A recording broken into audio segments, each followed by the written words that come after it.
Hey everyone, this is Jared Stonefield, and this is my book talk on Life of Pi by Ian Martell.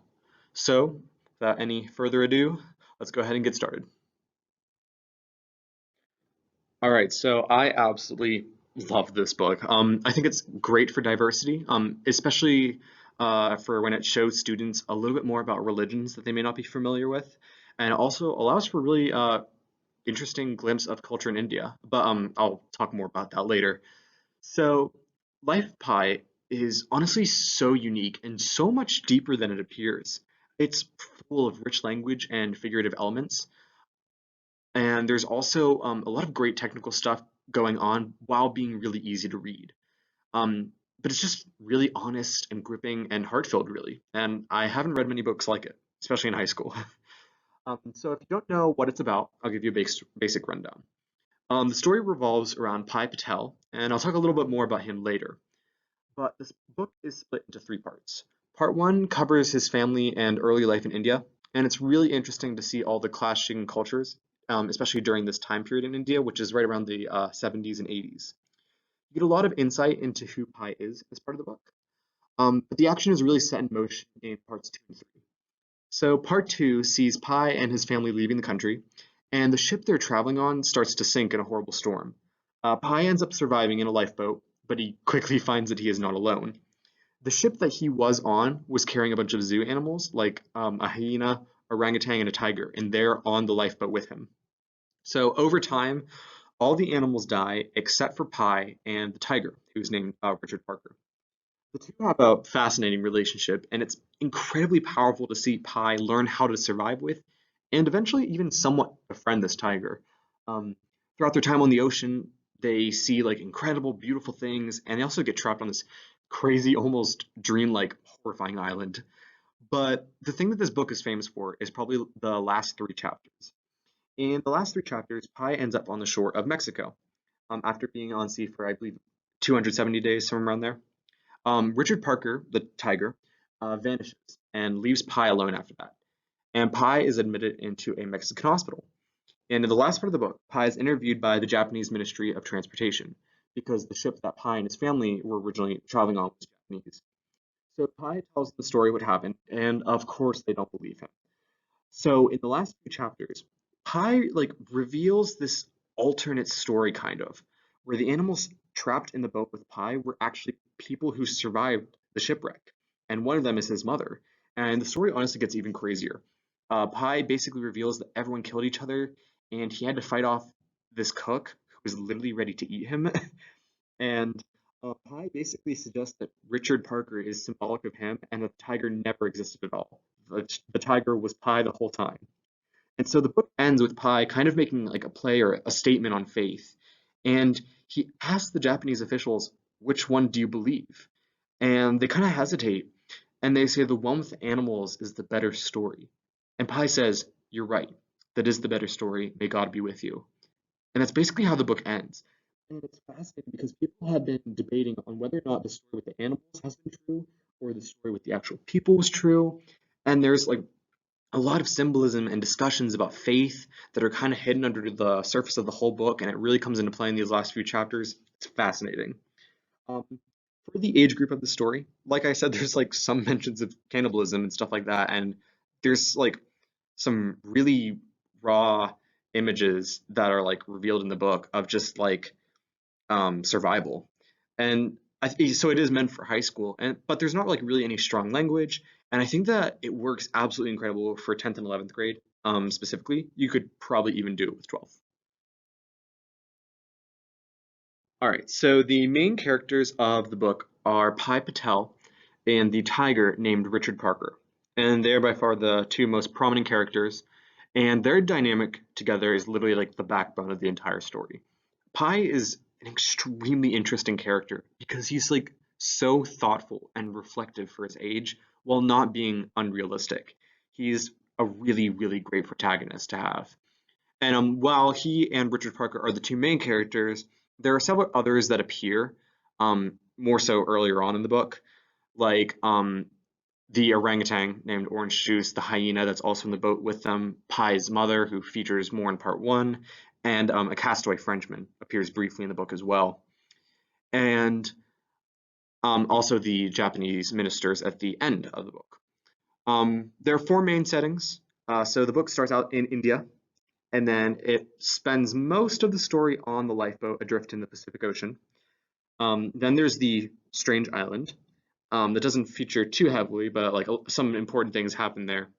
And then the book ends at a hospital in Mexico, where Pi is eventually rescued and taken to. All right, so this book has really great cultural diversity. Um, it was one of the few books that we actually got the chance to read in high school that wasn't told from the perspective of a white man or woman. Um, and Life of Pi also gives a lot of insight into India and like the cultures of Southern Asia, which a lot of high schools and don't have much exposure to. So I think it'd be like great to introduce to the classroom. Um, so perhaps the greatest theme of the book is faith. I kind of mentioned it a bit before, but Pai Patel has three different faiths that he kind of wrestles with, but he also like conflates them together as well. And he like takes the best parts of these different faiths and kind of makes it his own. And so the book opens in India, where Pai comes into contact with three of India's faiths, which are Hinduism, Islam, and Christianity. Um, there's several characters, especially at the beginning of the book, and including one character who's an atheist, who kind of um, speak to Pi a little bit about faith and stuff like that. And then, as I said, it ties into the end and the whole idea of the alternate stories. The plot of the story is set into motion by an important and extremely controversial historical event called the emergency. Um, if you don't know much about Indian history, that's fine. Basically, one of the prime ministers of India, named Indira Gandhi, she um, basically declared this state of emergency because of like all this power shifts, and a lot of people were censored, and there was like some human rights violations, and so the book starts off with Pi and his family leaving the country during this emergency and like getting away from this situation. And that's how they end up on the boat. And that's how Pi ends up on the lifeboat with Richard Parker. So it's really interesting to see that historical and cultural perspective, especially at the beginning of the book. And Pai's Indian upbringing like forms the way he thinks and how he comes to terms with what is happening to him as a castaway. And he keeps referencing his faiths and he keeps building upon them. And it's honestly really great insights, I think, for high school students to have and to see someone who may not think the same way they do. Um, and as I said before, the nature of faith is addressed subtly with the alternate ending, like which one is the better story? And is that all that faith is, like a story? Does Pi choose one religion or the story above the other himself? It's this great conversation to have with students, and it really like forces the students to just delve deep into the book and support their own arguments and kind of make themselves think about what they believe. For some intertextuality, um, I came up with the list like a few different books that you could also have your students read that kind of have similar themes or ideas or cultural representations as Life of Pi. So one of them is Born Confused by Tanuja Desai Hidir. It has really good connections about the structure of the Indian family and the idea of faith and expectations, which really is heavily featured in part one of Life of Pi. And then we have Slumdog Millionaire and Q&A by Vikas Swarup. So you probably have heard of Slumdog Millionaire. It is a 2008 film. It won the Oscar for Best Picture. It's a great introduction to film analysis, if you want to do that. I could talk more about that later. But it's a fantastic look at the economic inequality and culture of India in general. It's a great introduction to the country and the serious problems that a lot of people face in India.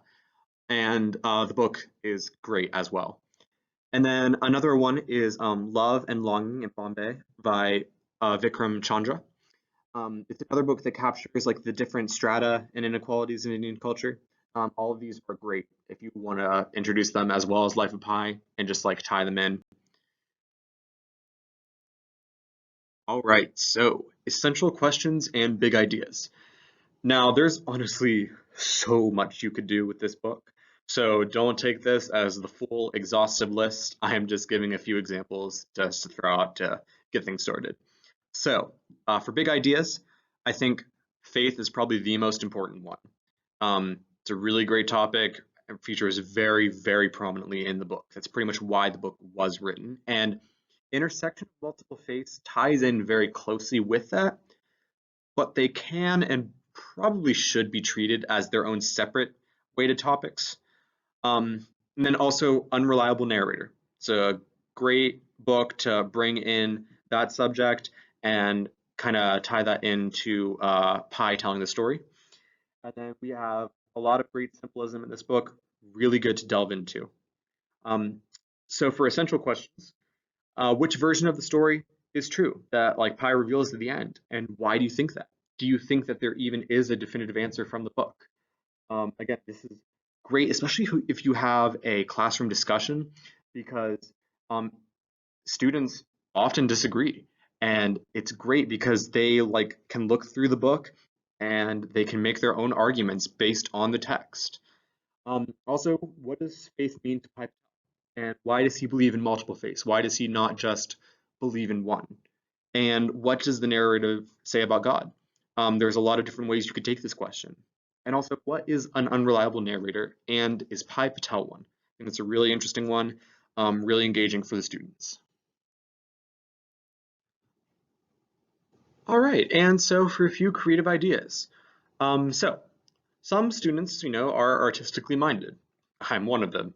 I was definitely like that in high school. And the life of Pi is rich with fantastical, like magical imagery of like a stunning ocean landscape. There's a reason why this book was made into a movie and why this movie was considered in the Oscars for cinematography. It's absolutely gorgeous. I would suggest give the students the options to illustrate several scenes of the book. And then with the illustrations, students should show like what quotes inspired their artwork and turn in like a brief write-up of how the book guided their illustrations. Great, great exercise for your creative students. For a mini debate is probably one of the best things that you could do for this book. This book has two possible endings or two alternate versions, and almost everyone has differing opinions about the end of the book. So this is a great opportunity to have students split into teams and to do a formal debate with each other about which of the endings could be real. It's a great way to get them involved, and it really forces them to look at the text, which is key for this book. Then for another one, you could split the class into three teams and have them research the three major religions that Pi hears about in Life of Pi. Um, Perhaps you could even have the students interview someone who is a practicing Christian, Muslim, or Hindu. That'd be a great way to have them get really great primary source material about these religions. Then you can have those groups present the information that they have learned about them to the class. But you can also have them talk about what elements of Hinduism, Christianity, or Islam were seen in the story. This is actually a good exercise to do. You can do it before the book and after the book, or you can do it just like right after the book too. Either one works really well.